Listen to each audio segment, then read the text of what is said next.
Hey guys, it's Leon or Snowy Frog here with a video on how to win with Katakuri. Just for some context, I've been playing Katakuri since set 3 and I recently top 8'd the OCE Online Regional, coming in 6th with an 8-1 record. I thought I'd just go over a few of the matchups as well as reasons to play the deck, what makes it strong, stuff like that. Firstly, why play Katakuri? Well, one of the nice things about playing yellow in general, I think, is you're never completely out of the game.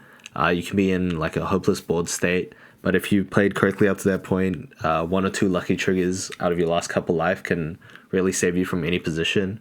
And adding on to that, it's really fun to hit triggers. You know, getting free bodies out of life, stopping a character from swinging. There's so many strong effects that you can do from your life, which don't cost any resources. The deck's quite easy to pilot. This really helps for long tournaments when you're playing, 8, 9, 10 rounds. Having a deck where a lot of your turns you don't have to think through, you just let the deck play itself and win the game for you, makes it quite a good deck for those grindy tournaments. Another reason the deck I think yellow has some of the best AAs in the game, and why play a deck if the cards are ugly? Like I said, I've been playing the deck since 03. This is probably the best meta for the deck that we've had since the deck has come out. In 03 and 04, the white bed matchup was extremely difficult.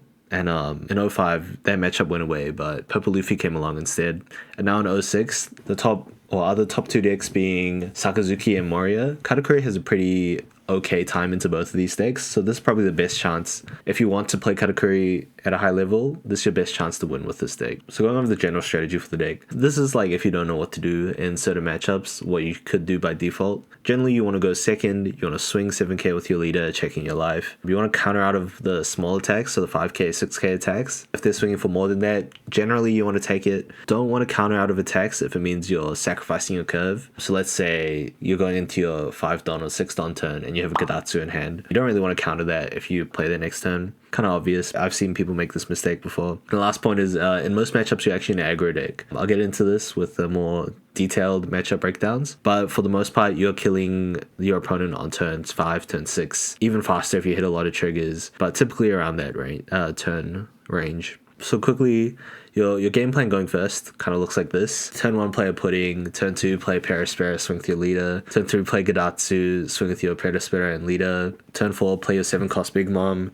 Turn 5, play your 7-cost Big Mom. Play another pudding, maybe. You kind of have 2-don Spearhead to use. So, play a pudding, swing 7k with your leader. And then after that, you kind of just want to be playing 10 costs if it's a slower matchup. Or if you're in range to kill, you want to do a reject Amaru to finish the game there. Going second, you'll see the default game plan is kind of similar, but you have this really great thing on your leader, lets you attack for 7. Ignore the 7k on your first turn, obviously you can't do that. But yeah, turn 1, play your puddings. Turn 2, you get your Perispera plus 7k with your leader, and so on and so forth. One slight difference is you don't need the second 7-cost Big Mom. You can just go straight to playing the 10 cost on your turn 5. Same thing here, you can follow up with more 10 costs if it's a control game, or if you're in range for a kill. Here's where you would Amaru reject, or reject Amaru. So these are kind of the default strategies. Not a bad plan to stick to this. And going into one of the things before I go into the matchups, checking life. For the most part, you're checking your own life, obviously because you have triggers, and for the most part, your opponent won't have relevant triggers. You kind of want to move your defensive triggers to the bottom and keep your offensive triggers on top. One thing to note is Sanji is an offensive trigger. Just think of it as like a Satori. Basically, you're just playing a body. In certain matchups where you do want to move it to the bottom, maybe you're going to need the extra blocker on the last turn. Maybe you can do that. If you trigger Sanji, you should be swinging with this. And if you're playing Thunderbolt, Onamis, or the Promo Zoro, these are offensive triggers as well. They're kind of saving you cards from hand in the long run. So you kind of keep them on top to get rid of opponent's body, save you cards in the long run. If you ever have to check your opponent's life, I like to move everything to the bottom. This is so when you get down to the point where you're trying to go for game, you can calculate how much counter they're going to have left over. And the one thing that's different is in yellow matchups, so in the mirror, in the Yamato matchup, NL matchup, I like to check my opponent's life. Just as like your triggers can destroy the opponent, your opponent's triggers can still destroy you. So having the advantage of knowing what their life is quite good. So moving on, getting into some of the more specific matchups. Sakazuki, generally you want to go second in this matchup, and you're kind of mulliganing for like a 7-cost Lin. If you're going first, you probably want 2 7-cost Lins. If you're going second, you just want the 1, and kind of you play the rest of your curve around that. This matchup is kind of one of the ones where you don't have to think too much. Generally, you're not swinging into their board, you're just going face all the time. So you go second, so you can swing 7 at their leader and rearranging your life. One thing to note is that whatever they have currently on board is the most amount of damage they can do to you.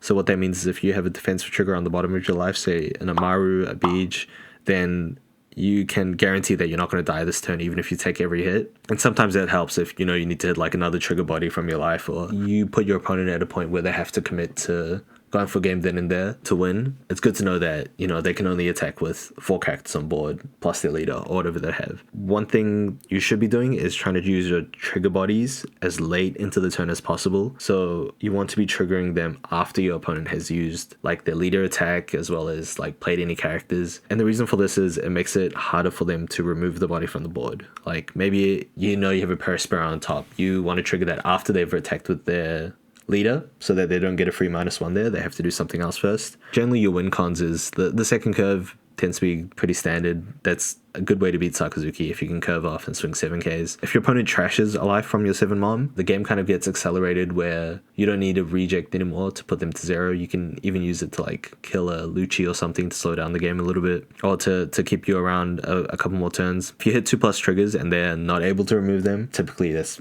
pretty GG. And if your opponent doesn't see ways to bottom deck, or one thing the carded deck has is a lot of on KO effects like your Perospero and Kikunojo. If they're KOing these cards instead of bottom decking them, then you're getting a lot of advantage out. And next up we have the other one of the big 3 in the format, Gecko Moria. I think this is the only matchup where I go first. Going first is really important in this matchup because Gecko Moria's first curve is significantly better than what you can do going second. In this matchup, you're kind of mulliganing for your bodies that have on KO effects and your bodies that have on play effects. Perispero, Kikunojo, Gadatsu, your 7 cost, Big Mom. And this is like kind of a classic matchup, which is hard for Katakuri, where your opponent kind of fills the board, able to, chipper you for 5 every turn, and they can also effectively remove your bodies, which is, a bit of a pain. You're going first to deny their curve, like I said, and if your opponent gets to the point where they can play 2 Morias, like, safely, it tends to be pretty rough from that point onwards, because it means they have a lot of resources, they have some pretty strong bodies on board, and they've managed to clear everything you have. I find Gadatsu very important in this matchup.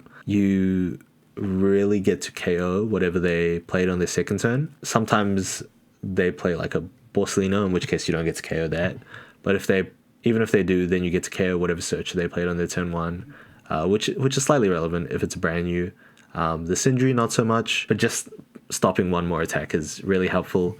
And obviously if you get to KO like a Prona or a Absalom or something, that's really strong. This is another matchup where you don't really clear the board. You only clear the board if you need to slow the game down slightly to say, you're going to play a 10 drop and that's going to get them down to 1 life. And then you have reject Mario for like follow up for that.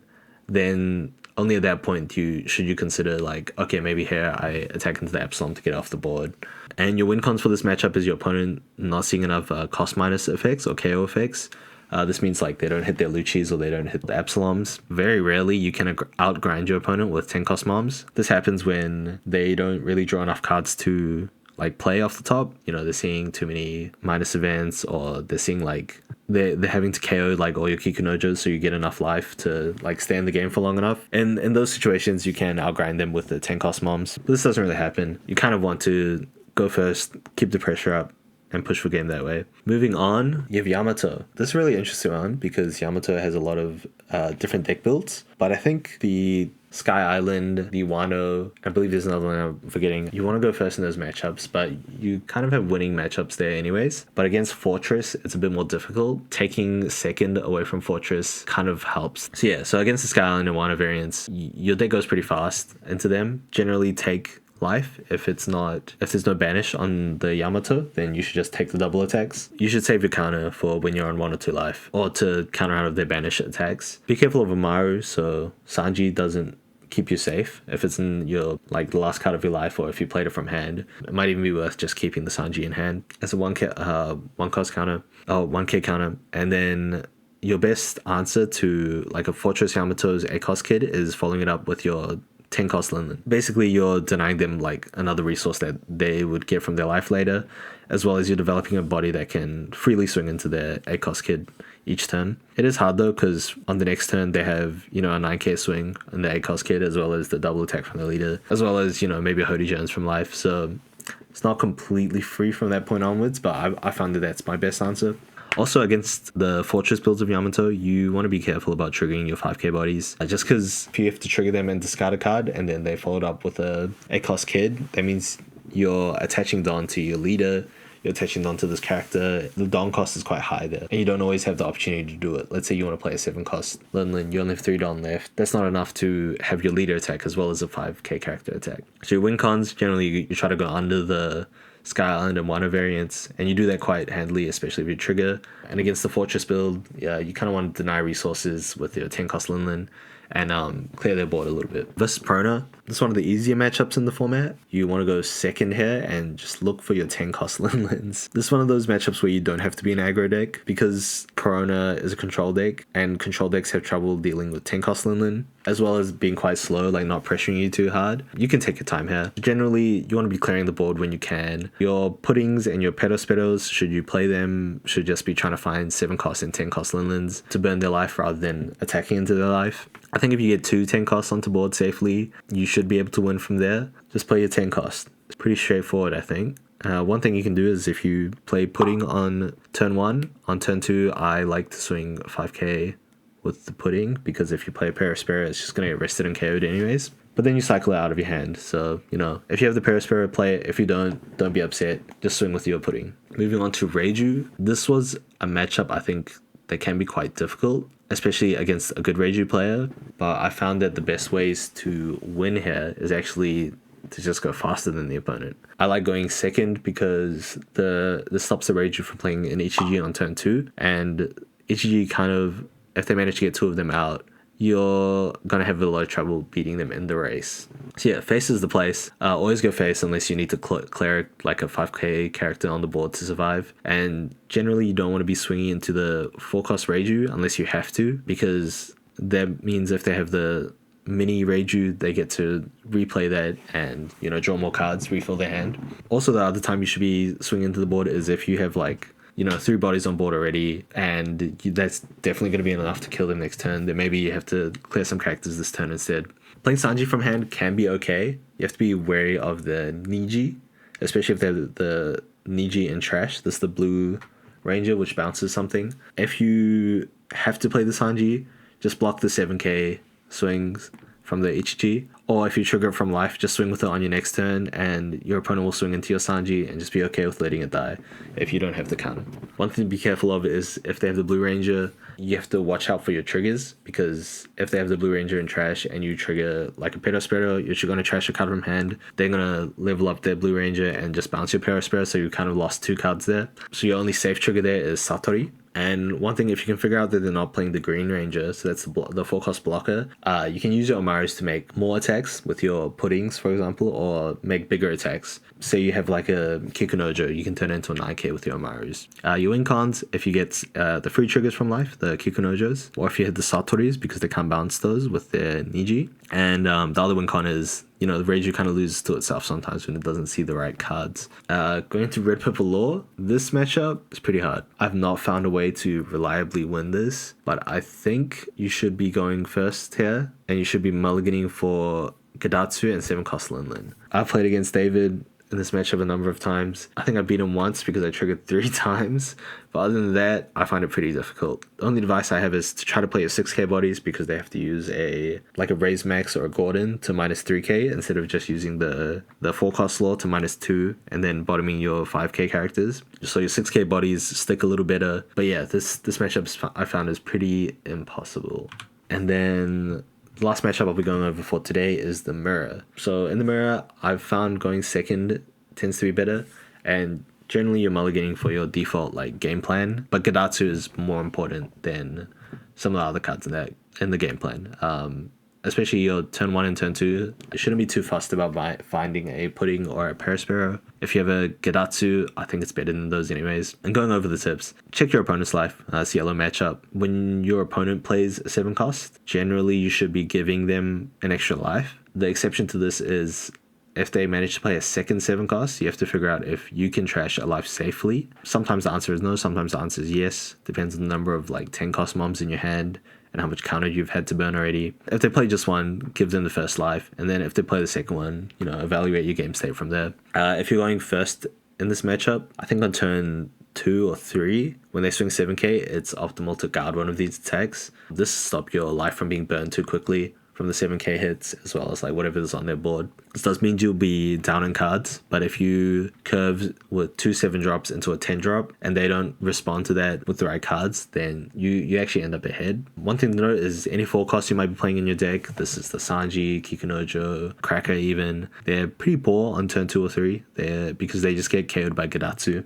Especially if both players have been countering out of attacks. And your win cons, obviously if you hit more triggers, is good. One thing to note, second has an advantage here because when second place checks their opponent's life, or first place doesn't have the same extra don every turn to check a player's life, so they're kind of swinging blind, whereas second place gets to look at the life and ensure that they know which cards are on top or bottom, so they can avoid triggers that way. And here I put going second with 2 10 costs is better than going first with 2 7 costs, and that's better than going second with only 1 10 cost, and that's better than going first with only 1 7 cost. So yeah, generally player 1 obviously plays a 7 cost first, player 2 should follow up with a 7 cost here. If player 1 doesn't have a 7 cost and has to play some bodies, the 10 cost in response from player 2 is really good. And yeah, this is kind of like the flow where one player has an advantage in 12k body on board, whereas the other player will have 2 small bodies, maybe a Gadatsu and a Kikunojo on board instead. And there's certain tech cards which I think help in this mirror as well, those specifically being Onami and Cracker. Onami helps with not having to worry about triggers. Say you saw your opponent move their life and they kept it on top, playing an Onami and burning that trigger can be quite good, or burning their bottom life if you have a vague suspicion that it could be a Beige or an Amaru or the 0 cost event. And that's it for this Katakuri guide. If you have any questions, feel free to reach out to me on my Twitter at Snowyfrog. And there are heaps of sample deck lists if you're looking for it. I opted not to go over each of the cards in too much detail, but here's my deck list that I top 8'd with at the regional. And yeah, hope you all have luck with your Katakuri games. May the triggers be on your side.